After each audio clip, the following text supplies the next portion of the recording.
ആദ്യം നിസ്കാരമാണോ? എന്താണ് നിസ്കാരം ഒന്നിച്ച് നിസ്കരിച്ചാൽ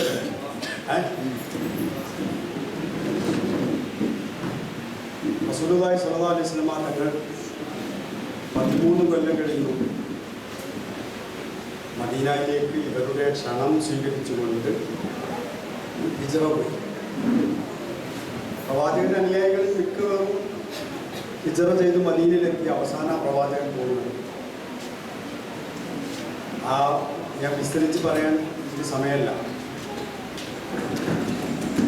അങ്ങനെ 13 കൊല്ലക്കാലം മർദ്ദനങ്ങളും പീഡനങ്ങളും കഷ്ടപ്പാടുകളും സഹിച്ച മക്കായിൽ നിന്ന് മദീനയിലെത്തുമ്പോൾ ശത്രു രാജ്യത്ത് നിന്ന് പുറപ്പെട്ടു. ഇപ്പോൾ നമ്മൾ നല്ലൊരു സ്ഥലത്തെത്തി, അതുകൊണ്ട് ഇനി കാലൊക്കെ നീട്ടിയൊന്ന് ഇരുന്നൊന്ന് ഉറങ്ങി വിശ്രമിക്കാം എന്നല്ല അള്ളാഹുവിൻ്റെ റസൂലും സഹാബാക്കളും തീരുമാനിച്ചത്. റസൂലുള്ളാഹി സ്വല്ലല്ലാഹു അലൈഹി വസല്ലം തങ്ങൾ മദീനയിലെത്തിയ ഉടനെ തന്നെ മദീനയുടെ പരിസരത്തുള്ള ഓരോ ഗോത്രങ്ങളുമായും അതേപോലെ അവിടെ ഹൈവേ ഉണ്ട്, ഷാമിലേക്ക് ഒക്കെ കച്ചവടത്തിൽ പോകുന്ന ഹൈവേ, ആ ഹൈവേയുടെ അതിർത്തിയിലുള്ള ഓരോ ജനവിഭാഗവുമായും ഒരു നല്ല മെച്ചപ്പെട്ട ഒരു ബന്ധത്തിൻ്റെ അടിസ്ഥാനത്തിൽ ഒരു കരാറുണ്ടായി. അപ്രകാരം ശത്രുവിനെ പ്രതിരോധിക്കുക എന്നൊരു ഡിഫൻസ് അലയൻസ് ഒരു നല്ല ഒരു രൂപമുണ്ടായി. അതിന് പുറമെ റസൂലുള്ളാഹി സ്വല്ലല്ലാഹു അലൈഹി വസല്ലം തങ്ങൾ മുഹാജിറുകളിൽ നിന്ന് തെരഞ്ഞെടുത്ത കുറേ പേരെ തെരഞ്ഞെടുത്തുകൊണ്ട് മക്കയ്ക്ക് നേരെ 6-7 നീക്കങ്ങൾ നടത്തി. അതിൽ പലപ്പോഴും നബി സല്ലല്ലാഹു അലൈഹി വസല്ലം തങ്ങൾ നേതൃത്വം കൊടുത്ത് അങ്ങനെ നീക്കങ്ങൾ ഉണ്ടായിട്ടുണ്ട്. അങ്ങനെ ദുൽ ഉശൈറ എന്ന സ്ഥലത്തേക്ക് റസൂലുള്ളാഹി സ്വല്ലല്ലാഹു അലൈഹി വസല്ലം തങ്ങൾ ഏതാണ്ട് 200-250 സഹാബാക്കൾ അടങ്ങുന്ന ഒരു സംഘം മക്കയ്ക്ക് നേരെ പുറപ്പെട്ടു.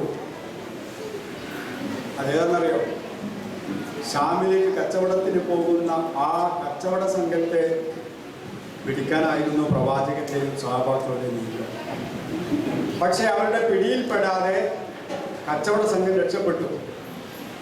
അതിനുശേഷം റസൂലുള്ളാഹി സ്വല്ലല്ലാഹു അലൈഹി വസല്ലം തങ്ങൾ എപ്പോഴും ആ കച്ചവട സംഘം എപ്പോഴാണോ തിരിച്ചു വരുന്നത് ആ ഘട്ടത്തിൽ അവരെ പിടിക്കണം എന്ന് തീരുമാനിച്ചു. അപ്പൊ ഇസ്ലാം അതിന് കൊള്ളയോ അല്ലെങ്കിൽ കവർച്ചയോ ഒക്കെ അല്ലേ എന്ന് സംശയമുണ്ടോ? എന്താണെന്നറിയോ? ഈ മക്കയിലെ മുസ്ലിംകൾ കച്ചവടത്തിന് പോകുന്നത് ആര് സമ്പത്ത് ഉപയോഗിച്ചറിയോ? അവരുടേതുണ്ട്. ഈ മക്കയിൽ ഇസ്ലാമിലേക്ക് വന്ന് ഇപ്പോൾ ഹിജ്റ പോയിട്ട് മദീനയിൽ കഴിയുന്ന അനേകം ആൾക്കാരുടെ, വലിയ വലിയ പണക്കാരുടെയും സാധാരണക്കാരുടെയും മുഴുവൻ സമ്പത്തും ഇവരുടെ കൈവശമാണ്. അതുകൊണ്ട് അത് പിടിച്ചെടുക്കുക എന്ന ലക്ഷ്യത്തോടു കൂടിയാണ് പ്രവാചകർ സ്വല്ലല്ലാഹു അലൈഹി വസല്ലം തങ്ങൾ നീക്കം നടത്തിയത്. അത് വിജയിച്ചില്ല. അതുകൊണ്ട് അവർ തിരിച്ചു വരുന്ന സമയം നോക്കി പ്രവാചകൻ കാത്തിരുന്നു. സഹാബാക്കളിൽ ഏറ്റവും പ്രമുഖനായ തൽഹത്ത് ഇബ്നു ഉബൈദില്ല, അതേപോലെ സയ്യിദ് ഇബ്നു സെയ്ദ് എന്ന് പറയുന്ന 2 പേരെ ഇവർ വരുന്ന കച്ചവട സംഘം തിരിച്ചു വരുന്ന അവരുടെ വിവരങ്ങൾ അറിയാൻ വേണ്ടിയിട്ട് നബി സല്ലല്ലാഹു അലൈഹി വസല്ലം തങ്ങൾ അവരെ നിയോഗിച്ചു. അവർ ഹൗറ എന്ന സ്ഥലത്ത് താമസിച്ചുകൊണ്ട് കച്ചവട സംഘം വരുന്നത് പ്രതീക്ഷിച്ചുകൊണ്ടേയിരുന്നു. അങ്ങനെ അവർ അവിടെ എത്തിയപ്പോൾ നബി സല്ലല്ലാഹു അലൈഹി വസല്ലം തങ്ങളുടെ അടുക്കലേക്ക് അവർ ഓടിയെത്തി. അവർ മദീനയിലേക്ക് വന്നു ഈ വിവരം പറയാൻ വേണ്ടി, ആ കച്ചവട സംഘം ഇവിടെ എത്തിയിട്ടെന്ന് പറയാൻ വേണ്ടി. പക്ഷെ അതിന് മുമ്പ് തന്നെ നബി സല്ലല്ലാഹു അലൈഹി വസല്ലം തങ്ങൾ റമദാൻ മാസത്തിൽ 8ാമത്തെ ദിവസം 300 സ്വഹാബാക്കളെയും 240 അൻസാറുകളെയും 73 മുഹാജിറുകളെയും കൂട്ടി നേരത്തെ പുറപ്പെട്ടു. അവരിവിടെ എത്തുന്നതിന് മുമ്പ് തന്നെ പുറപ്പെട്ടു. 240 മുഹാജിറുകൾ, അൻസാറുകൾ, 73 മുഹാജിറുകൾ. അവരുടെ കൈവശം ഏതാണ്ട് 2 കുതിര, 100 ഒട്ടകം ഇതേ ഉണ്ടായിട്ടുള്ളൂ. 70 ഒട്ടകം, 100 അല്ല 70 ഒട്ടകവും 2 കുതിരയും, പിന്നെ അവരുടെ കൈവശമുള്ള ഏതാനും ചില വാളും കുന്തവും മാത്രം. അങ്ങനെ നബി സല്ലല്ലാഹു അലൈഹി വസല്ലം തങ്ങൾ പുറപ്പെട്ടു. എന്നാൽ അബൂ സുഫിയാനാണ് നേരത്തെ പറഞ്ഞ ഈ തിരിച്ചു വരുന്ന കച്ചവട സംഘത്തിന്റെ നേതാവ്. ആ അബൂ സുഫിയാൻ തിരിച്ചു വരുമ്പോൾ ഓരോ മണൽത്തരികളോടും ശത്രുക്കൾ എവിടെയെങ്കിലും ഉണ്ടോ എന്ന് അന്വേഷിച്ചുകൊണ്ട് മൂപ്പർ യാത്ര. ആളുകളോട് ചോദിക്കുന്നു, അടയാളങ്ങൾ നോക്കുന്നു, പിന്നെ ഏതെങ്കിലും ഒട്ടകത്തിന്റെ കുളമ്പ് പതിഞ്ഞ മണലുണ്ടോ, ഏതെങ്കിലും ഒട്ടകം കാട്ടിച്ചിട്ടുണ്ടോ, ഒട്ടകം ഏത് ഭക്ഷണമാണ് കഴിച്ചത് എന്നൊക്കെ നോക്കിയിട്ട് നിതാന്ത ജാഗ്രതയോടുകൂടിയാണ് തിരിച്ചു വരുന്നത്. കാരണം വലിയൊരു സമ്പത്തിന്റെ കച്ചവട സംഘവുമായി, കച്ചവടവുമായി, ചരക്കുമായി, അതേപോലെ ഒരു 30-40 ആൾക്കാരടങ്ങുന്ന ഒരു കാഫിലക്കൂട്ടം. അങ്ങനെ അബൂ സുഫിയാൻ നിതാന്ത ജാഗ്രതയോടുകൂടെ വരുമ്പോഴാണ് മുഹമ്മദും അനുയായികളും പിടിക്കാൻ വേണ്ടി പുറപ്പെട്ടിട്ടുണ്ടെന്നുള്ള വസ്തുത അറിയുന്നത്. ഈ വിവരം കിട്ടിയ ഉടനെ മക്കയിലേക്ക് ലംബം എന്ന് പറയുന്ന അക്കൂട്ടത്തിൽപ്പെട്ട ഒരാളെ ഒരൊട്ടകത്തെ പിടിച്ച് അതിന്റെ മൂക്കൊക്കെ ഛേദിച്ചുകൊണ്ട് കാതൊക്കെ വികൃതമാക്കി അയാളുടെ വസ്ത്രം പിന്നിലും മുമ്പിലൊക്കെ വലിച്ചു കയറിയിട്ട് ഒട്ടകപ്പുറത്ത് കയറിയിട്ട് മക്കായിൽ വെച്ച് വിളിച്ചു പറഞ്ഞു, യാ ഖുറൈശ് അൽ ലതീമത്തൽ ലതീമ, ഖുറൈശി സമൂഹമേ ഇതാ വലിയ അപകടം വന്നിരിക്കുന്നു. മുഹമ്മദ് അനുയായികളും നമ്മുടെ മുഴുവൻ സമ്പത്തും പിടിച്ചെടുക്കാൻ വരുന്നു, നിങ്ങൾ ഉടനെ പുറപ്പെടുക. മക്ക ഒന്നാകെ ഇളകി. കാരണം എല്ലാവർക്കും ഈ കച്ചവടത്തിൽ പങ്കുണ്ട്. നഷ്ടപ്പെട്ടാൽ എല്ലാവർക്കും നഷ്ടപ്പെടും. എല്ലാവരും പുറപ്പെട്ടു. പക്ഷെ നബിയുടെ മൂത്താപ്പ് അബൂലാബിന് യുദ്ധം എന്താണെന്ന് ശരിക്കറിയാം. യുദ്ധം എന്ന് പറഞ്ഞാൽ പൂവമ്പാന്ന് വെച്ച് വിഴുങ്ങല്ലോ യുദ്ധം എന്ന് പറഞ്ഞാൽ. അത് ഇറച്ചിൽ മണ്ണാക്കുന്ന ഏർപ്പാടാ. അബൂലാബിന് ഭയങ്കര മടി. അപ്പോ അബൂലാബിന് 4000 ദിർഹം ഒരാൾ കടം വാങ്ങിയിട്ട് കൊടുക്കാത്ത ആളുണ്ട്. അപ്പൊ അബൂലാബ് പറഞ്ഞു, ഞാൻ പൈസ തരണ്ട, എനിക്ക് ഭാരച്ച് പോയിക്കോന്ന് പറഞ്ഞു. അബൂലാബ് രക്ഷപ്പെട്ടു. വേറൊരു സാധനമുണ്ട്, അഭിമുഖമായി തോന്നുമോ, ഭയങ്കര തലവനാ. മൂപ്പർക്ക് യുദ്ധത്തിനെ കുറിച്ച് അറിയാം. മൂപ്പർ എന്ത് ചെയ്യുന്നറിയാം, ഇങ്ങനെ എല്ലാവരും ഒരുക്കം നടത്തുമ്പോൾ മൂപ്പർ ഇങ്ങനെ മടിയായിട്ട് നിന്നപ്പോ എല്ലാവരും കൂടിയിട്ട് ഇയാളെ കളിയാക്കി. ആ ഉപ്പത്തെ നീ ഇങ്ങനെ തൈലൊക്കെ തേച്ച് ഇങ്ങനെ കുളിച്ചിട്ട് പൗഡറൊക്കെ ഇട്ട് ലിപ്സ്റ്റിക്കൊക്കെ ഇട്ട് അവിടെ ഇങ്ങനെ സുന്ദരനായിട്ട് കുത്തിയിരുന്നോ എന്ന് പറഞ്ഞു. അങ്ങനെ കളിയാക്കിയിട്ട് സഹിക്കാൻ പറ്റാതെ ഇങ്ങനെ മൂപ്പര് പുറപ്പെട്ടു. അങ്ങനെ എല്ലാവരും യുദ്ധത്തിന് പ്രായമെത്തിയ ആണും പെണ്ണും എല്ലാവരും പുറപ്പെട്ടു. അങ്ങനെ അവർ ജുഹൈഫ എന്ന സ്ഥലത്തെത്തി. ജുഹൈഫ എന്ന സ്ഥലത്തെത്തിയപ്പോൾ അബൂ സുഫിയാൻ നിതാന്ത ജാഗ്രതയോടുകൂടെ വരുന്നു. നബി സല്ലല്ലാഹു അലൈഹി വസല്ലം തങ്ങളും കൂട്ടരും അവരെ പിടിക്കാൻ വരുന്നു എന്ന വിവരം കിട്ടിയ ഉടനെ നിങ്ങൾ പുറപ്പെടണം എന്ന് പറഞ്ഞ് മക്കയിലേക്ക് ആളയച്ചു. പക്ഷെ ആളയച്ചതോടൊപ്പം ഒരു വഴി മാറി കടൽക്കരയിലൂടെ സഞ്ചരിച്ച് മക്കത്തിൽ സുരക്ഷിതമായിട്ടെത്തി. അവിടെ അബൂ സുഫിയാനും കൂട്ടരും കച്ചവട സംഘം സുരക്ഷിതമായി മക്കയിൽ എത്തുമ്പോഴേക്ക് ശത്രുക്കൾ പുറപ്പെട്ട് ജുഹൈഫയിൽ എത്തിയിട്ടുണ്ട്. അപ്പോ അബൂ സുഫിയാൻ കത്തയച്ചു, ഇതാ ഞാനും ഞങ്ങളുടെ ഒട്ടക സംഘവും കച്ചവട ചരക്ക് സുരക്ഷിതമായി തിരിച്ചെത്തിയിരിക്കുന്നു. നിങ്ങൾ യുദ്ധത്തിന് പോവേണ്ട, നിങ്ങൾ അങ്ങോട്ട് പോവേണ്ട, എന്നെ രക്ഷിക്കാനാണല്ലോ നിങ്ങൾ വന്നത്. ഞാനിവിടെ സുരക്ഷിതമായി എത്തിയിരിക്കുന്നു, നിങ്ങൾ തിരിച്ചു വരണമെന്ന് പറഞ്ഞു. അപ്പോ ഉത്ബത്ത് ബിൻ റബിയ എന്ന് പറഞ്ഞ ശത്രുക്കളുടെ നേതാവ് പറഞ്ഞു, അല്ല അബൂ സുഫിയാൻ അവിടെ എത്തിയല്ലോ, ഇനിയിപ്പോൾ നമ്മൾ തമ്മിൽ യുദ്ധം ചെയ്ത് ചാവണം, നമുക്ക് തൽക്കാലം പെട്ട് തിരിഞ്ഞു പോയിക്കൂടെ എന്ന് ചോദിച്ചു.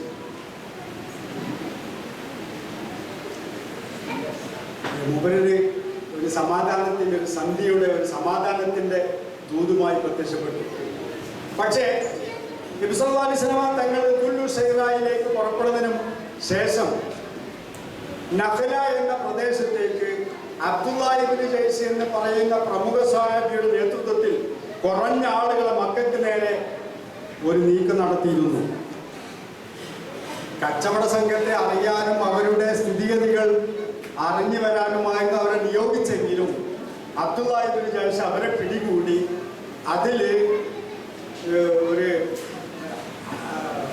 എന്താ പറയാ, ഒരു ഹദറമി എന്ന് പറയുന്ന ഒരാളെ വധിച്ചു. ഈ കച്ചവടച്ചരക്ക് ഒന്നിച്ച് ഗനീമത്ത് സ്വത്തായിട്ട് പ്രവാചകന്റെ അടുക്കൽ കൊണ്ടുപോയി കൊടുത്തൊരു സംഭവം ഇതിന് തൊട്ട് മുമ്പേ ഉണ്ടായിരുന്നു. അതുകൊണ്ട് അവിടെ കൊല്ലപ്പെട്ട ഹദ്റമിയുടെ ചോരയ്ക്ക് നമുക്ക് നഷ്ടപരിഹാരം കൊടുക്കാം എന്നുകൂടി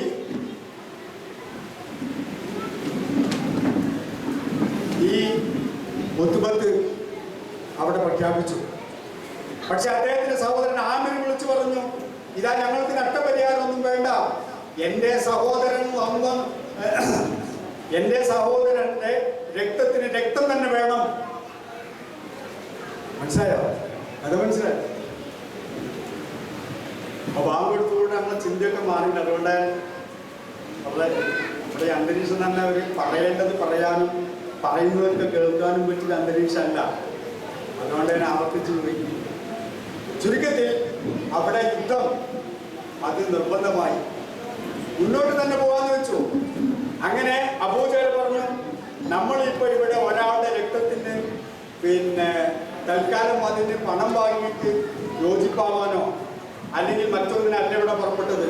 നമ്മൾ അബൂ സുഫിയാനെ കച്ചവട സംഘത്തെ പിടിച്ച് രക്ഷപ്പെടുക ഇതിനു വേണ്ടിയുമല്ല പുറപ്പെട്ടത്. ഈ മക്കായി നമ്മുടെ രാജ്യത്ത് ഈ ഇസ്ലാം അതിന്റെ പേര് കേൾക്കാൻ പാടില്ല. അതുകൊണ്ട് ഇസ്ലാമിനെ കുഴിച്ചു മൂടി മുഹമ്മദിനെയും അനുയായികളെയും തകർത്ത് തരിപ്പണമാക്കി ഉന്മൂലനം ചെയ്ത് നമ്മൾ അതിന്റെ ആഘോഷം പൂർണ്ണമായി നടത്തിയിട്ടേ തിരിച്ചു വരുള്ളൂ എന്നുള്ളൊരു തീരുമാനത്തിൽ അവർ യുദ്ധത്തിൽ മുന്നോട്ട് പോയി. നബി സല്ലല്ലാഹു അലൈഹി വസല്ലം തങ്ങള് നേരത്തെ പറഞ്ഞതുപോലെ നബി പറഞ്ഞയച്ച ചാരന്മാർ വരുന്നതിന് മുമ്പേ തന്നെ പുറപ്പെട്ടു കച്ചവട സംഘത്തെ പിടിക്കാൻ. അങ്ങനെ അവർ ദഫ്രാൻ എന്ന സ്ഥലത്ത് താവളമടിച്ചു. ഇപ്പൊ ഒരു കച്ചവട സംഘം ഇപ്പൊ വരും, അവരെ പിടിക്കാം എന്നുള്ള നിലയിൽ. പക്ഷെ ദഫ്രാനിലെത്തിയ നബിയും സഹാബാക്കൾക്കും എന്താണ് വിവരം കിട്ടുന്നത്? അബൂ സുഫിയാൻ രക്ഷപ്പെട്ടിരിക്കുന്നു. അതിന് പകരം അബൂജഹലിന്റെ നേതൃത്വത്തിൽ സർവായുധ സജ്ജരായ 700 അശ്വരൂഢന്മാർ, 100 കണക്കിന് ഒട്ടകങ്ങൾ, എല്ലാവിധ സംവിധാനവുമായിട്ട് നൃത്തം ചെയ്യാൻ തരുണികൾ, അപ്പുറം കഴിക്കാൻ മദ്യം, കഴിക്കാൻ ഭക്ഷണം, എല്ലാ ഒരുക്കത്തോടുകൂടെയും പുറപ്പെട്ടിരുന്ന വിവരമാണ് നബി സല്ലല്ലാഹു അലൈഹി വസല്ലം തങ്ങൾ കിട്ടുന്നത്. ആലോചിച്ച് നോക്കണേ, 30-40 അടങ്ങുന്ന ഒരു കച്ചവട സംഘത്തെ പിടിക്കാൻ പോയ റസൂലുള്ളാഹി സ്വല്ലല്ലാഹു അലൈഹി വസല്ലം തങ്ങൾക്ക് ദഫ്രാൻ എന്ന പ്രദേശത്ത് എത്തുമ്പോൾ കിട്ടുന്ന ന്യൂസ് ഏതാണ്? വിവരം നേരെ തിരിച്ചാണ്. നബി സല്ലല്ലാഹു അലൈഹി വസല്ലം തങ്ങൾ സഹാബാക്കൾ ഒരുമിച്ച് കൂട്ടിയിട്ട് ചോദിച്ചു, നമ്മൾ എന്ത് ചെയ്യണം? നേരത്തെ ഞാൻ ഇങ്ങോട്ട് പറഞ്ഞിരുന്നു, അല്ലാഹു സുബ്ഹാനഹു വ തആല രണ്ടാളൊരു സംഘത്തെ വാഗ്ദാനം ചെയ്തിരിക്കുന്നു. ഇതാ ഒന്നിരിക്കൽ കച്ചവട സംഘം അല്ലെങ്കിൽ ഖുറൈശി സംഘം. ഇതാ ഖുറൈശി സംഘം നമ്മുടെ മുമ്പിലെത്തിയിരിക്കുന്നു. എന്ത് ചെയ്യണം? മഹാനായ മിഖ്ദാദ് ഇബ്നു അംർ റളിയല്ലാഹു അൻഹു അദ്ദേഹം എഴുന്നേറ്റ് എന്ന് പറഞ്ഞു, നബി എങ്ങനെയൊക്കെ ചോദിക്കേണ്ട ആവശ്യം എന്താണ്? അങ്ങ് എന്താണ് തീരുമാനിക്കുന്നത്? ആ തീരുമാനം നടപ്പിലാക്കാൻ ഞങ്ങൾ തയ്യാറാണ്, മുന്നോട്ട് പോവുക. റസൂലുള്ളാഹി സ്വല്ലല്ലാഹു അലൈഹി വസല്ലം തങ്ങൾ വീണ്ടും ചോദിച്ചു, നമ്മൾ എന്ത് ചെയ്യണം? അപ്പോ അൻസാറുകളുടെ നേതാവായ സഅദ് ഇബ്നു മുആദ് റളിയല്ലാഹു അൻഹു പറഞ്ഞു, ഞങ്ങളെ ഉദ്ദേശിച്ചല്ലേ അങ്ങ് ഇപ്പോൾ ഈ ചോദ്യം ചോദിക്കുന്നത്? കാരണം അത് ഉദ്ദേശിക്കാൻ കാരണമുണ്ട്. മുമ്പ് നടത്തിയ 7 നീക്കങ്ങളിലും ഒരു അൻസാരിയെ നബി പങ്കെടുപ്പിച്ചിട്ടില്ല. ഞങ്ങളെ ഭാര്യമാരെ, കുട്ടികളെ നോക്കും പോലെ ഞങ്ങൾ അങ്ങയെ സംരക്ഷിക്കാമെന്ന് മദീനക്കുള്ളിൽ വെച്ചാണ് അവരേറ്റത്, പുറത്തേറ്റിട്ടില്ല. ഇപ്പൊ മദീനയിൽ നിന്ന് 155 കിലോമീറ്റർ അപ്പുറത്തുള്ള ബദറിൽ പോയിട്ടാണ് യുദ്ധം ചെയ്യേണ്ടത്. അതുകൊണ്ട് നബി വീണ്ടും ചോദിച്ചു. അപ്പൊ സഅദ് ഇബ്നു മുആദ് റളിയല്ലാഹു അൻഹു എഴുന്നേറ്റ് പറഞ്ഞു, ഞങ്ങളെ ഉദ്ദേശിച്ചാണ് അങ്ങ് ഈ ചോദ്യം ആവർത്തിക്കുന്നത് എന്ന് ഞങ്ങൾക്ക് മനസ്സിലായി. അതുകൊണ്ട് അങ്ങ് ഏത് ഭാഗത്തേക്ക് തിരിഞ്ഞ, ചുരുക്കി പറയുന്നത്, ഏത് ഭാഗത്തേക്ക് തിരിഞ്ഞോ ആ ഭാഗത്തേക്ക് അങ്ങ് പോവുക. അങ്ങ് സമുദ്രത്തിലൂടെ നടന്നാൽ ഞങ്ങൾ നടക്കാൻ തയ്യാറാണ്, എന്തും തരണം ചെയ്യാൻ ഞങ്ങൾ തയ്യാറാണ്. അതുകൊണ്ട് അങ്ങ് മുന്നോട്ട് പോവുക. അങ്ങനെ റസൂലുള്ളാഹി സ്വല്ലല്ലാഹു അലൈഹി വസല്ലം തങ്ങൾ വളരെ സന്തോഷമായി. അങ്ങനെ അവർ പുറപ്പെട്ടു. റമദാൻ മാസം 16-ാം ദിവസം വ്യാഴാഴ്ച അവർ ബദറിലെത്തി. വളരെ ചുരുക്കിയ പറയുന്നത്. ബദറിലെത്തി. അങ്ങനെ ബദറിന് 2-3 കവാടങ്ങളുള്ളത്. അങ്ങനെ മദീനയിൽ നിന്ന് ഇവര് പുറപ്പെട്ടു ബദറിലെത്തി. അവരൊരു മലഞ്ചെരിവിന്റെ മുകൾ ഭാഗത്ത് തമ്പടിച്ചു. ശത്രുക്കൾ ഇതേ ദിവസം തന്നെ അതിന്റെ താഴ്ഭാഗത്തും തമ്പടിച്ചു. അങ്ങനെ വ്യാഴാഴ്ച രാത്രിയായി. പിറ്റേന്ന് യുദ്ധം തുടങ്ങാണ്. ശത്രുപക്ഷത്തേക്ക് നോക്കുമ്പോൾ 1000 ഭടന്മാർ, അവർക്ക് വേണ്ട എല്ലാ സൗകര്യങ്ങളും. ഇവിടെ ആകെ 300 പേര്. അത് 240 അൻസാറുകളും 73 മുഹാജിറുകളും, വളരെ കുറഞ്ഞ ആയുധവും വിഭവങ്ങളും. പക്ഷെ അവർക്കൊട്ടും അവർക്ക് ഒരു പ്രയാസവും അനുഭവപ്പെട്ടില്ല. സൂറത്തുൽ അംഫാലിൽ അല്ലാഹു സുബ്ഹാനഹു വ തആല പറയുന്നു, ഇത് യുവശീകുമുന്നാസ അമനതം മിൻഹു വയനസിലു അലൈക്കും മിനസ്സമായി മാഅൻ യുതഹിറകും വയുദ്ഹിബ അൻകും റിജ്സ ശൈത്വാൻ വലിയർബിത അലാ ഖുലൂബികും വയുസബ്ബിത ബിഹിൽ അഖ്ദാം. ഈ യുദ്ധത്തെ നിരൂപണം ചെയ്ത് സൂറത്തുൽ അംഫാലിൽ 75 ആയത്തുകളുള്ളത്. അതിലൊരായത്ത് ഇത് ഇങ്ങനെയാണ്: അല്ലാഹു സുബ്ഹാനഹു വ തആല ശത്രുവിനെ മുഖാമുഖം കണ്ടപ്പോൾ അള്ളാഹുവിന്റെ ഭാഗത്ത് നിന്ന് സമാധാനത്തിന് ഒരു തൂക്കിയുറക്കം, ഒരു മയക്കം അള്ളാഹു അവരെ പൊതിഞ്ഞു.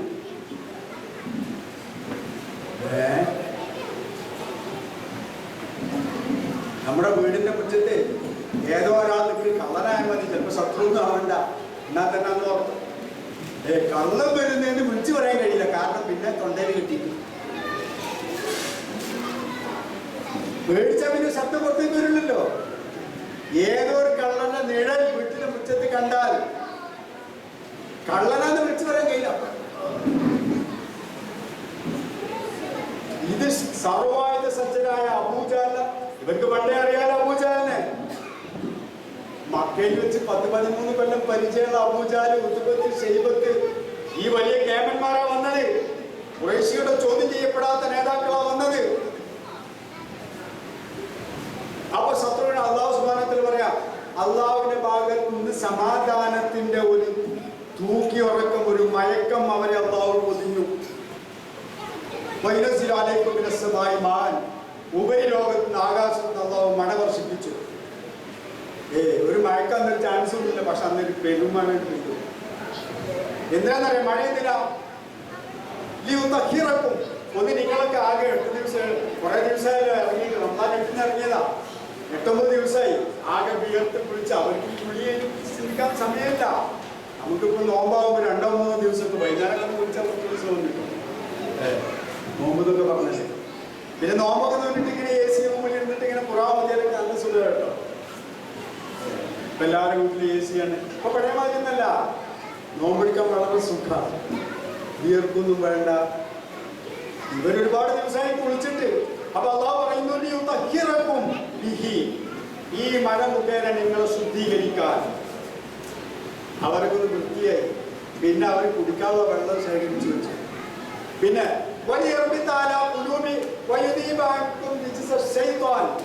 പൈശാചിക മാലിന്യങ്ങളെ നീക്കം ചെയ്യാണ്. അതിനാ മഴ പെയ്തു. ഏതാ പൈശാചിക മാലിന്യം?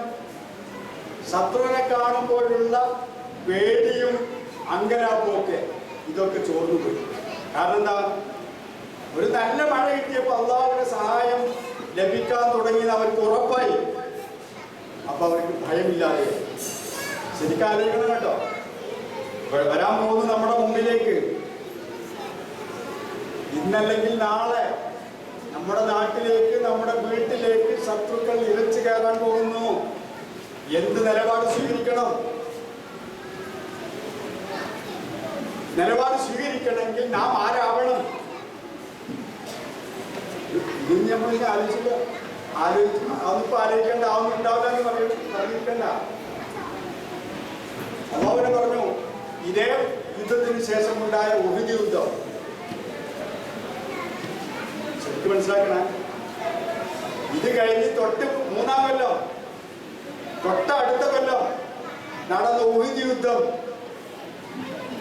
അവിടെ നേതൃത്വത്തെ അനുസരിക്കുന്നിടത്ത് ചെറിയൊരു അബദ്ധം സംഭവിച്ചപ്പോൾ വലിയ വില നൽകേണ്ടി വന്നു.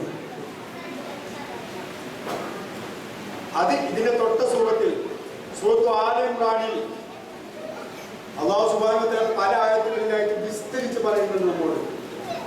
അവിടെ നമ്മൾ എന്ത് നിലപാട് സ്വീകരിക്കണം അതുകൂടി പറഞ്ഞ് ഞാൻ അവസാനിപ്പിക്കാം. അങ്ങനെ മഴ പെയ്തു, പൈശാചിക മാലിന്യങ്ങളെ അതുകൊണ്ട് നീക്കം ചെയ്തു. വലിയ പുലൂമിക്കും അള്ളാഹുവിന്റെ ഹൃദയങ്ങളെ പിടിച്ചു.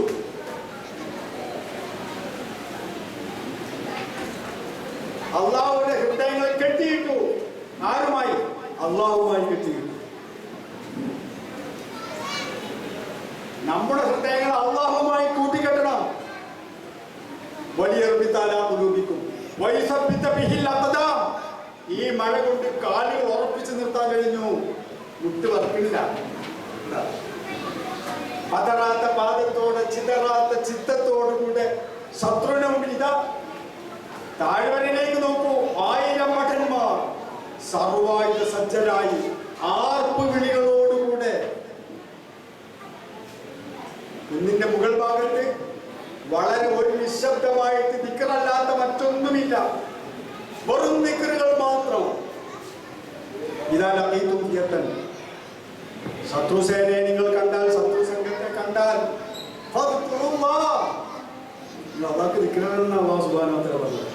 ഈ ദിക്റിന്റെ മൗനമായ അന്തരീക്ഷത്തിൽ സഹാബാക്കൾ കഴിഞ്ഞുകൂടുന്നു. അവിടെ മഴ പെയ്തപ്പോഴുണ്ടായ സംഭവങ്ങൾ അള്ളാഹു പറയുന്നത്, ഹൃദയങ്ങളെ അള്ളാഹുമായി കൂട്ടിക്കെട്ടി കാലുകൾ അള്ളാഹു ഉറപ്പിച്ചു നിർത്തി. കാരണം മഴ പെയ്തപ്പോൾ എന്തായെന്നറിയോ? ആകെ മണലല്ലേ. മഴ പെയ്തപ്പോൾ അത്യാവശ്യം ആ ചളിവെള്ളം ഒന്നിച്ച് ചളി ഒന്നിട്ട് ശത്രുഭാഗത്തിലേക്ക് പോയി. അവിടെ നിൽക്കാൻ പറ്റില്ല, അവിടെ ചളി വീണില്ല. സഹാബാക്കളോ ആ മണലിൽ നനവ് വന്നപ്പോൾ ചളിയൊക്കെ ഒഴിച്ചു പോയപ്പോൾ അവർക്ക് കാല് ഉറപ്പ് നിർത്താൻ കഴിഞ്ഞു. 2 കാലും, ഏത് ഭൂമിയിൽ ഈ കാല്, പിന്നെ മനസ്സിന്റെ കാല്, അത് ഉറപ്പ് നിർത്തണം. അങ്ങനെ അല്ലാഹു സുബ്ഹാനഹു വ തആല അവരെ സഹായിക്കുമെന്ന് അവർക്ക് പൂർണ്ണമായ ഉറപ്പ് കിട്ടി. അപ്പൊ അവർ രാത്രി ഇങ്ങനെ കിടക്കുമ്പോൾ അവർക്ക് തോന്നി, 1000 ആളുകളുണ്ടെങ്കിലും 10 ആൾക്ക് തുല്യമായിട്ട് അള്ളാഹു കാണിച്ചു കൊടുത്തു. ഖുർആനിലെ സൂറത്തിൽ പറയുന്നുണ്ട്, അവരെ ശത്രുവിനെ വളരെ തുച്ഛമായിട്ട് നിങ്ങൾക്ക് കാണിച്ചു കൊടുത്തു. നിങ്ങൾ അതിനേക്കാൾ തുച്ഛമായിട്ട് ശത്രുവിനെ കാണിച്ചു കൊടുത്തു. തിരിച്ചല്ല വേണ്ടത്.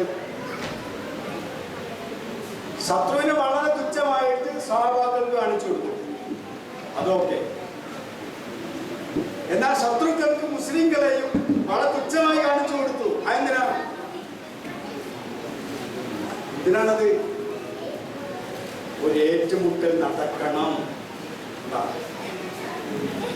എന്താ ഖുർആൻ ഈ സൂറത്തുനിന്ന് വായിച്ചു നോക്കിയോ? വായിച്ചില്ല?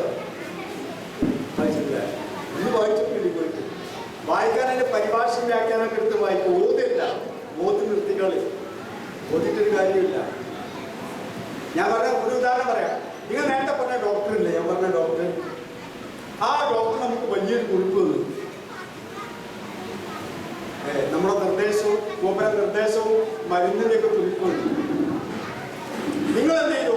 ആ കുറിപ്പെടുത്തിട്ട് എന്നും രാത്രി വൈകുന്നേരം ഇങ്ങനെ വായിക്കും. രോഗം മാറുമോ? രോഗം മാറില്ല. എല്ലാ മരുന്നും എല്ലാം എഴുതിയത് ഇംഗ്ലീഷിലാണ്. നിങ്ങൾ ഇംഗ്ലീഷിലാണ് ഇങ്ങനെ റീഡ് ചെയ്യും. നിങ്ങളിങ്ങനെ വായിക്കും. അതേപോലെ അല്ലാഹു ഖുർആൻ അറബിയിലാക്കി, നിങ്ങൾ അറബിയിൽ ഇങ്ങനെ ഓതും. ഇതുവരെയുള്ളൂ. അതിൽ പറഞ്ഞതുപോലെ ഗുളികയും മരുന്നൊക്കെ ഇങ്ങനെ കുടിച്ച് അതിൽ പറയും പോലെ ചെയ്യണം.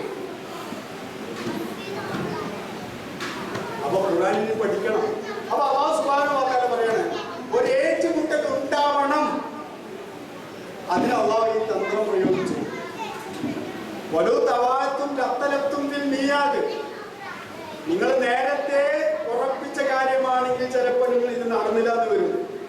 അല്ലാഹു എന്ത് ചെയ്തു? അവിചാരിതമായി, ബൈ ചാൻസ് ഏറ്റുമുട്ടിച്ചു. നോക്കൂ, ഈ സൂറത്തിന്റെ യസ്അലൂനകാനിൽ അംഫാൽ എന്ന് പറഞ്ഞിട്ട് തൊട്ടടുത്ത ആയത്ത് നോക്കി.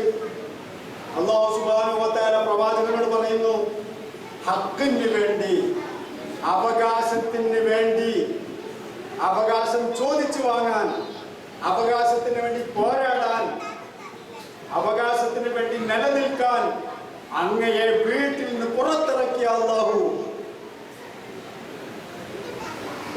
കമാ അഖ്റജക റബ്ബുക മിൻ ബൈതിക ബിൽ ഹഖ്. എത്ര ചെറിയ കാര്യം, പക്ഷേ നമുക്കിതൊന്നും അറിയില്ല.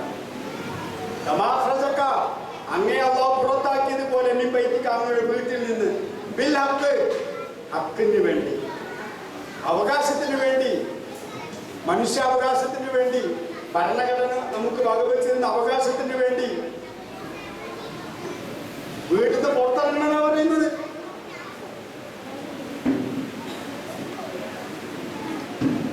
ഇവിടെ എന്ത് സംഭവിച്ചു? എന്തൊന്നും നടക്കാതെയൊന്നും ചെയ്യും. ആരാ ചെയ്യേണ്ടത്? മലക്ക്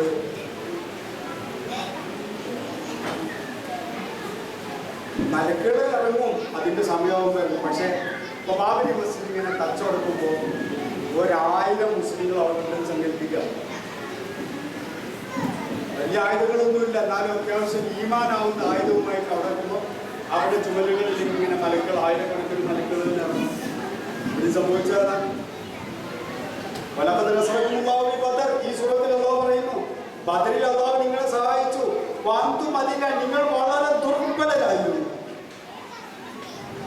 എന്നിട്ട് അല്ലാഹു റസൂൽ ചോദിച്ചു, ഒരു 3000 മണിക്കൂർ പോരെ? അല്ല, ഒരു 5000 മണിക്കൂർ പോരെ?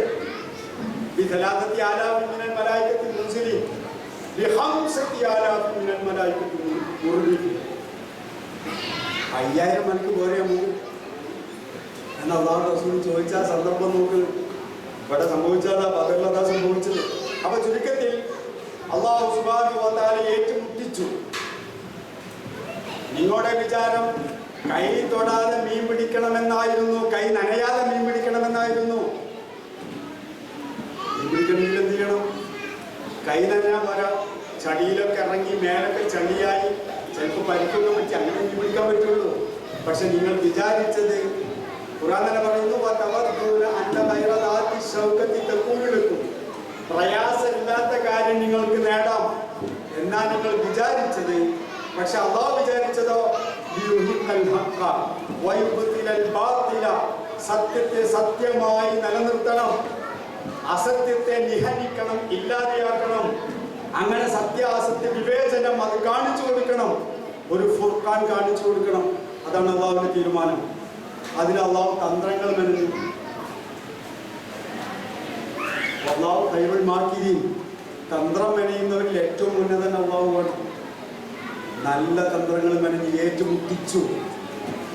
കച്ചവട സംഘത്തെ പിടിക്കാനാ വന്നത്, പക്ഷെ അല്ലാഹു രക്ഷപ്പെടുത്തി. എന്നിട്ട് കൊടിയ ശിർക്കിന്റെ വലിയ തലതൊട്ടപ്പന്മാരുമായി പാവപ്പെട്ട മുഹാജിറുകളും അൻസാറുകളും നിരായുധരായി അവരെ നേരിട്ടു. അങ്ങനെ ബദറിലെത്തി. നബി സല്ലല്ലാഹു അലൈഹി വസല്ലം തങ്ങൾ അടുത്തുള്ള ഒരു ജലതടാകത്തിന്റെ ഒരു എന്താ പറയാ ജലസംഭരണിയുടെ അടുത്ത് ക്യാമ്പ് ചെയ്തു. അപ്പൊ ഖുബാബ് ബിൻ മുൻദിർ എന്ന സഹാബി ചോദിച്ചു, അല്ല പ്രവാചകരെ, ഇവരെ നമ്മൾ തമ്പടിച്ചത് അള്ളാഹുവിന്റെ കൽപ്പന പ്രകാരമാണോ? എങ്കിലും മാറ്റാൻ പറ്റൂല, അതോ തങ്ങളെ സ്വന്തം തീരുമാനമാണോ? അതെന്റെ തീരുമാനമെന്ന് പറഞ്ഞു.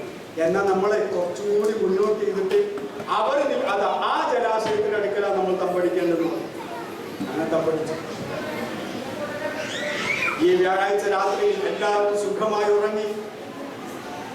ആ രാത്രിയിൽ നബി സല്ലല്ലാഹു അലൈഹി വസല്ലം തങ്ങൾ ശത്രുക്കളെ കണ്ടു, പാവപ്പെട്ട അനുയായികളുടെ അവസ്ഥ കണ്ടു.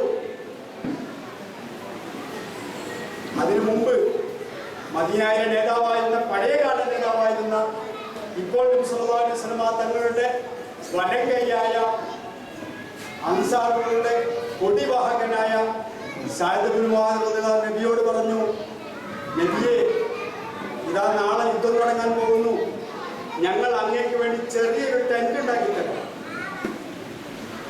ഒരു ചെറിയ ഹൈമ, ഒരു ടെന്റ് ഉണ്ടാക്കി തരാം. അതില് അങ്ങ് ഇരുന്നു കൊണ്ട് നിർദ്ദേശം തരണം, ഞങ്ങൾ യുദ്ധം ചെയ്യാം, അങ്ങ് നിർദ്ദേശം തന്നാൽ മതി. കാരണം നമ്മൾ 10 വട്ടം ആലോചിക്കണം കേട്ടോ. സഅദ് ബിൻ മുആദ് റളിയല്ലാഹു അൻഹു നബിയോട് അങ്ങനെ പറയാൻ കാരണം എന്താ അറിയോ? ഈ യുദ്ധത്തിൽ തീർത്തും ഈ 313 പേരും തീർച്ചയായിട്ടും മുസ്ലിം പക്ഷം തോറ്റ് പരാജയപ്പെട്ട് പൊടി പോലും കണ്ടുപിടിക്കും. ജീവിക്കാൻ പറ്റാത്തൊരവസ്ഥ വരും. പക്ഷേ ഇസ്ലാം നശിക്കരുത്, പ്രവാചകനൊരു പോർണം ഏൽക്കരുത്. ഞങ്ങൾക്ക് ശേഷവും ഇവിടെ ഇസ്ലാം ഉണ്ടാവണം, പ്രവാചകൻ ഇവിടെ നിലനിൽക്കണം, വേറെ സമൂഹത്തെ വാർത്തെടുക്കണം. അതിന് പ്രവാചകനൊന്നും പറ്റരുത്. അതുകൊണ്ട് ഞങ്ങളൊരു ടെന്റ് ഉണ്ടാക്കി തരാം, പ്രവാചകൻ അവിടെ നിന്ന് നിർദ്ദേശം നൽകണം. കാരണം അവർക്ക് ഉറപ്പായിരുന്നു ശത്രു സൈന്യത്തെ കാണുമ്പോൾ എന്ത് സംഭവിക്കുന്നു. അങ്ങനെ അവർ ടെന്റ് ഉണ്ടാക്കി. റസൂലുള്ളാഹി സ്വല്ലല്ലാഹു അലൈഹി വസല്ലം തങ്ങൾ രാത്രിയിൽ നീണ്ട പ്രാർത്ഥനയിൽ മുഴുകി. പ്രാർത്ഥനയ്ക്ക് കൈപൊക്കി അങ്ങനെ പ്രാർത്ഥിച്ചുകൊണ്ടേ ഇരിക്കുമ്പോൾ അബൂബക്കർ സിദ്ദീഖ് റളിയല്ലാഹു അൻഹു പറഞ്ഞു, അങ്ങ് ദുആ നിർത്തണം, ഞങ്ങൾ നോക്കിക്കൊള്ളാം, അല്ലാഹു ഉത്തരം തരും, തീർച്ചയാണ്. ആ രീതിയിൽ അവിടെ റസൂലുള്ളാഹി സ്വല്ലല്ലാഹു അലൈഹി വസല്ലം തങ്ങളും സഹാബാക്കളും രാത്രി കഴിച്ചു കൂട്ടി. അങ്ങനെ പിറ്റേന്ന് വെള്ളിയാഴ്ച രാവിലെ യുദ്ധം തുടങ്ങാൻ പോകുന്നു. പക്ഷെ രണ്ടു കൂട്ടരും റെഡിയായി നിൽക്കുന്നു. പക്ഷെ ആദ്യം തുടങ്ങാൻ പാടില്ല. ഖുർആനിൽ സൂറത്തുണ്ട്, സൂറത്തു ബറാത്ത്. അതിൽ ഒരു സൂക്തം ഇങ്ങനെ കേട്ടോ, അലാ തുഖാതിലൂന ഖൗമൻ നകതു അയ്മാനഹും വഹമ്മു ബിഇഖ്റാജി റസൂലി വഹും ബദഊകും അവ്വല മർറ. ഇത് എപ്പോഴും വായിച്ചപ്പോൾ കണ്ടോ? അലാ തുഖാതിലൂന, നിങ്ങൾ എന്തുകൊണ്ട് പോരാടുന്നില്ല, യുദ്ധം ചെയ്യുന്നില്ല? ഖൗമൻ, ഒരു ജനതയോട്, നകതു അയ്മാനഹും, അവരവരുടെ കരാർ ലംഘിച്ചിരിക്കുന്നു.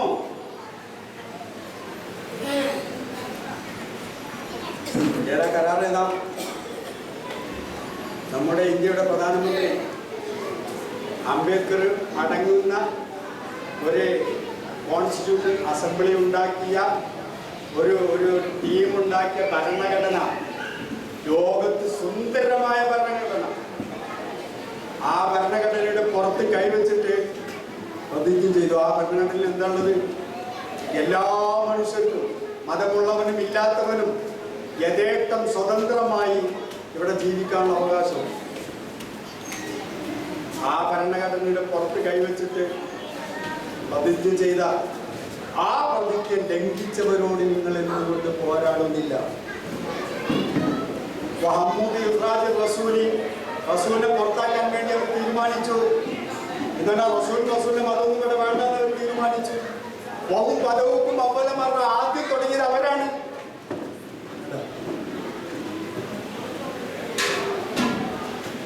അങ്ങനെ ബദറിൽ രണ്ടു കൂട്ടരും സമ്മേളിച്ച് നിൽക്കുമ്പോൾ അസ്വദ് ബിൻ അബ്ദുൽ അസദ് എന്ന് പറയുന്ന ഒരു തെമ്മാടി, ഒരു ഖുറൈശി വന്നിട്ട് മുസ്ലിങ്ങളുടെ അധീനത്തിലുള്ള ജലാശയത്തിൽ വെള്ളം കോരാൻ ശ്രമിച്ചു.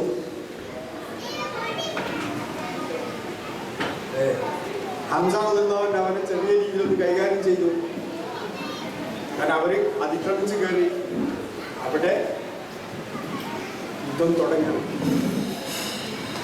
അങ്ങനെ ഖുറൈശി പ്രമുഖരായ Utbah bin Rabia, Shaibah bin Rabia, Walid bin Utbah 3 പേർ വന്നു.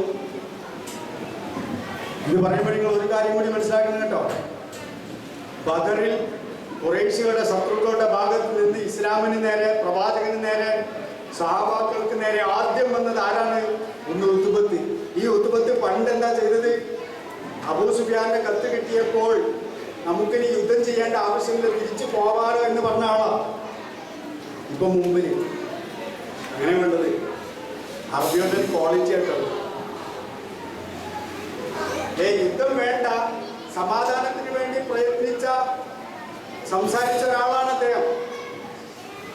പക്ഷേ യുദ്ധം തീരുമാനമായപ്പോൾ അതിന് മുമ്പിൽ നമ്മളാണ് എന്താ പറയാ, എൻ്റെ അഭിപ്രായം ഒരിടത്തിലോ ഞാൻ മാന്യ കമ്മിറ്റിയിലോ അല്ലെങ്കിൽ വേറെ കുടുംബ കമ്മിറ്റിയിലോ ഇതിന്റെ തീരുമാനം ആരും കേട്ടില്ല, അതുകൊണ്ട് ഞാനില്ലാന്ന് പറയും.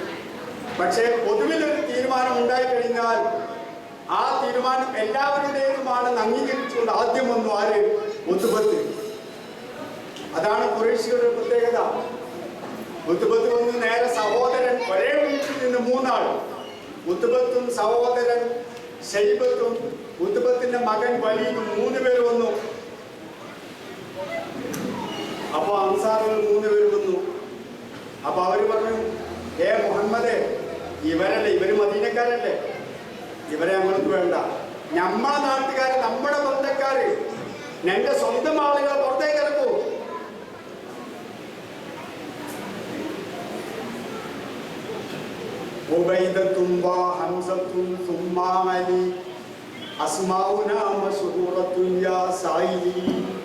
ആരട്ടാ നിങ്ങളെ ചോദിച്ചത് എന്ന് പറഞ്ഞുകൊണ്ട് മൂന്നാളെ വന്നു. ഉബൈദത്ത് ബിൻ ഹാരിസ് റളിയല്ലാഹു അൻഹു, ഹംസ റളിയല്ലാഹു അൻഹു, അലി ഇബ്നു അബീ ത്വാലിബ് റളിയല്ലാഹു അൻഹു. കെടാകടിയന്മാർ, മൂന്ന് പേർക്ക് കെട്ടപിടിക്കുന്ന ആളുകൾ. ഉത്ബത്തിന്റെ നേർക്ക് മഹാനായ ഉബൈദത്ത് ബിൻ ഹാരിസ് റളിയല്ലാഹു അൻഹു നിന്നു. സഹോദരൻ ശൈബത്തിന് നേരെ ഹംസ റളിയല്ലാഹു അൻഹു എഴുന്നേറ്റ് നിന്നു. ചെറുപ്പക്കാരനായ ഉത്ബത്തിന്റെ മകൻ വലീദിന്റെ നേരെ അലി റളിയല്ലാഹു അൻഹു. മൂന്ന് പേര് ദ്വന്ദ്വ യുദ്ധത്തിന് തയ്യാറായി നിൽക്കുക. പണ്ടവർ നേരത്തെ ജാഹിലിയ കാലത്തിൽ പ്രവാചകന് മുമ്പ് പല യുദ്ധങ്ങളും ചെയ്തതാണ്. ഇപ്പൊ പ്രവാചകന്റെ നേതൃത്വത്തിൽ എല്ലാ നിലക്കും ഇസ്ലാമികമായ യുദ്ധം തുടങ്ങുകയാണ്. അൻസാറുകളെ ഞങ്ങൾക്ക് വേണ്ട, എന്റെ സ്വന്തം ആൾക്കാരെ ഇറക്കുന്നു. സ്വന്തം ആളുകളില്ല, 3 മക്കൾക്കാർ. അങ്ങനെ ഉബൈദന്റെ നേർക്ക് ഉബൈദ വന്നു. 3 പേര് നിന്നു. യുദ്ധം തുടങ്ങി. ഹംസ റളിയല്ലാഹു അൻഹു ശൈബത്തിനെ വെട്ടിവീഴ്ത്തി. ഉബൈദ റളിയല്ലാഹു അൻഹു ഉത്ബത്തിനെ വെട്ടിയെങ്കിലും കാലിന് പരിക്ക് പറ്റി. അങ്ങനെ ഏരി വലിഞ്ഞു പോകുമ്പോൾ അലി അവരെ കൊന്നു. വലീദിനെയും അലിള്ളാഹു കൈകാര്യം ചെയ്തു. അങ്ങനെ യുദ്ധം തുടങ്ങി. പിന്നെ ഇരുകൂട്ടരും ഇരച്ചു കയറി. ആ ഒരു ഘട്ടത്തിൽ ഇബ്ലീസ് പോകുന്നൊരു പോക്ക് ഖുർആൻ അവിടെ വിവരിക്കുന്നുണ്ട് കേട്ടോ. 2-3 വരി നീളമുള്ള ഒരായത്തിൽ ഇബ്ലീസ് അവരോട് പറഞ്ഞില്ല,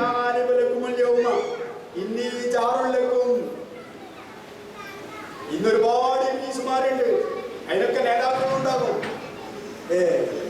ഇവർ നമ്മുടെ സഹായികളാണ്, നിങ്ങൾ ഇവരൊപ്പം നിന്നോ, നിങ്ങളൊന്നും പേടിക്കേണ്ട, നിങ്ങളൊന്നും പ്രയാസപ്പെടേണ്ട, നിങ്ങൾ വീട്ടിലും പള്ളിയിലൊക്കെ സുഖമായിട്ട് ഉറങ്ങിക്കോ. പണ്ഡിതന്മാരോടൊക്കെ പറയാം, നിങ്ങൾ സുഖമായിട്ട് പള്ളിയിൽ ഉറങ്ങിക്കോ, ഒന്നും പേടിക്കണ്ട എന്ന് പറയുന്ന ഇബ്ലീസുമാർ. ആ ഇബ്ലീസ് പറയാനില്ല, ആ വാലിബലക്കും വലിയമ്മ, ഇന്ന് നിങ്ങളെ ജയിക്കുന്ന ആരുമില്ല, നിങ്ങൾ തന്നെ ജയിക്കുക, ഇന്നീ ചാറുടക്കും ഞാൻ നിങ്ങളെല്ലാം നിനക്ക് സഹായിക്കും എന്നൊക്കെ പറഞ്ഞ ഇബ്ലീസ് അവസാനം എനിക്ക് പഠിച്ചോനെ വലിയ പേടിയാനിട്ടു എൻ്റെ മുമ്പിൽ മറ്റേ വാതിലൂടെയാണ് പോയി. വിശദീകരിക്കാൻ നേരമില്ല. അങ്ങനെ യുദ്ധം തുടങ്ങി. അല്ലാഹു സുബ്ഹാനഹു വ തആല വാഗ്ദാനം ചെയ്ത സഹായം 5000 മലക്കുകളിലൂടെ സഹാബത്ത് ശത്രുവിനെതിൽ നിന്നിങ്ങനെ കൈകൊണ്ട് ഇങ്ങനെ ആക്കുന്നു. വെട്ടുന്നോ കൊല്ലുന്നോ ഒക്കെ മലക്കുകളാണ്. ഖുർആൻ തന്നെ പറയുന്നുണ്ട്, നിങ്ങൾ എറിഞ്ഞ സമയം നിങ്ങളല്ല, നീയല്ല എറിഞ്ഞത്, അള്ളാഹു എറിഞ്ഞു. അങ്ങനെ യുദ്ധം ഏതാണ്ട് സന്ധ്യയോടുകൂടെ യുദ്ധം അവസാനിച്ചു.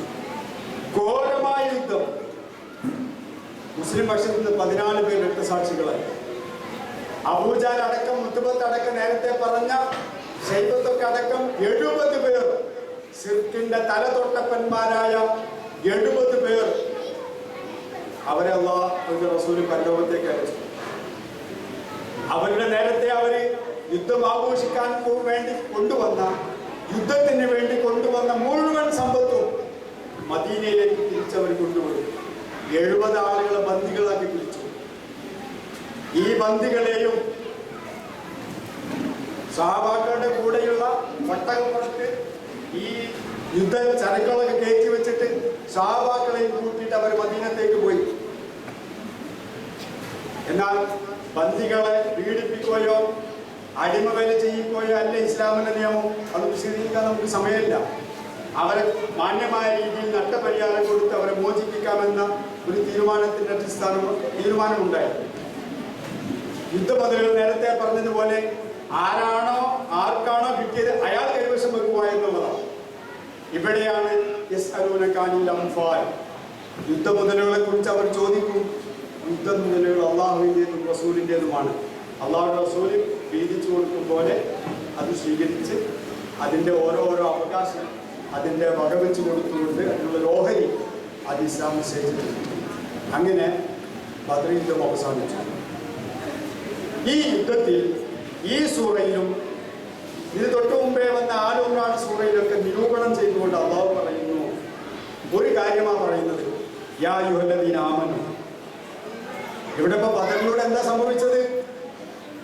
13 കൊല്ലക്കാലമായി ഈ ആദർശം അത് ശരിയാണോ തെറ്റാണോ, ഏതിന്റെ പിന്നാലെ പോകണം, ഏതിന്റെ പിന്നാലെ പോകരുത്, ആരനുസരിക്കണം, ആരനുസരിക്കരുത്, ആരുടെ നിയമമാണ് ശരി, ആരുടേതാണ് തെറ്റ് എന്നുള്ള ആ തത്വം അത് പ്രയോഗവൽക്കരിച്ച യൗമുൽ ഫുർഖാൻ, സത്യാസത്യ വിവേചനത്തിന്റെ ദിനമായിരുന്നു എന്ന് ഖുർആൻ തന്നെ വളരെ വ്യക്തമായിട്ട് പറയുന്നുണ്ട്. ആ സത്യാസത്യ വിവേചനം അത് കാണിച്ചു കൊടുക്കേണ്ടവരാണ് ആ ബദരീങ്ങൾ അനുസ്മരിക്കുന്ന, അല്ലെങ്കിൽ ഈ ഖുർആനിന്റെ, ഈ പ്രവാചകന്റെ, അതുമല്ലെങ്കിൽ അല്ലാഹു സുബ്ഹാനഹു വ തആലയുടെ നിയമങ്ങൾ അനുസരിച്ച് ജീവിക്കുന്ന വിശ്വാസിയുടെ ബാധ്യതയാണ്.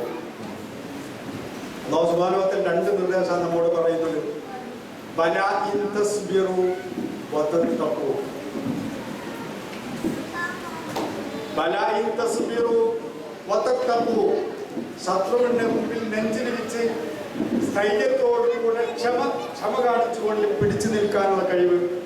2 തഖ്വ. യാ അയ്യുഹല്ലദീന ആമനു, സത്യവിശ്വാസികളെ, ഇൻ തത്തഖുല്ലാഹ്, നിങ്ങൾ അല്ലാഹുവിനെ തഖ്വയുള്ളവരാണെങ്കിൽ, യജ്അൽ ലക്കും ഫുർഖാന, ഫുർഖാൻ അല്ലാഹു നിങ്ങൾക്ക് ഉണ്ടാക്കി തരും. വയഗ്ഫിർ അൻകും സയ്യാത്തിക്കും, നിങ്ങളെ വലിയ വലിയ പാപങ്ങളെ അല്ലാഹു മായ്ച്ചു കളയും. വയഗ്ഫിർ ലക്കും ദുനൂബക്കും വയഗ്ഫിറുക്കും, നിങ്ങൾക്ക് അവൻ പുറത്തു തരും. അല്ലാഹുൽ ഫദ്ലിൽ അദീം, അല്ലാഹു മഹത്തായ ഔദാര്യത്തിന്റെ ഉടമസ്ഥനാണ്. വേറെ സ്ഥലത്ത് അല്ലാഹു പറയുന്നു, ശത്രു എത്ര അവരുടെ അംഗസംഖ്യയോ അല്ലെങ്കിൽ അധികാരത്തിന്റെ തിണ്ടബലമോ അല്ലെങ്കിൽ അവർക്ക് എത്രമാത്രം ശക്തി ഉണ്ടെങ്കിലും ശരി,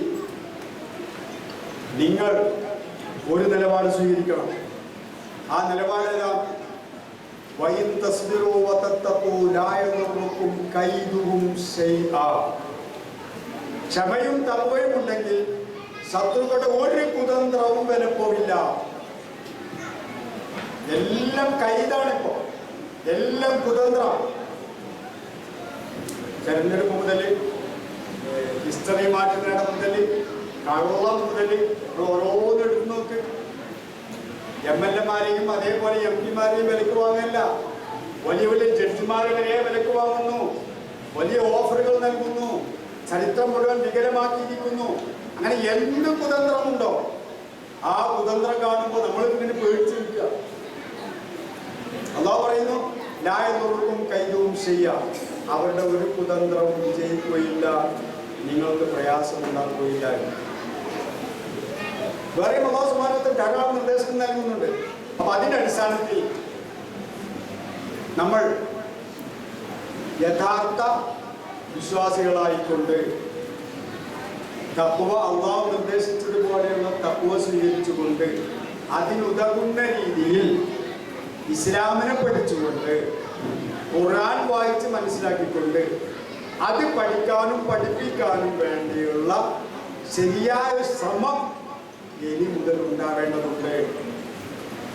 ഞാൻ നേരത്തെ പറഞ്ഞല്ലോ, ഈ മദ്രസ ഉണ്ടെന്നൊരു കാര്യമില്ല.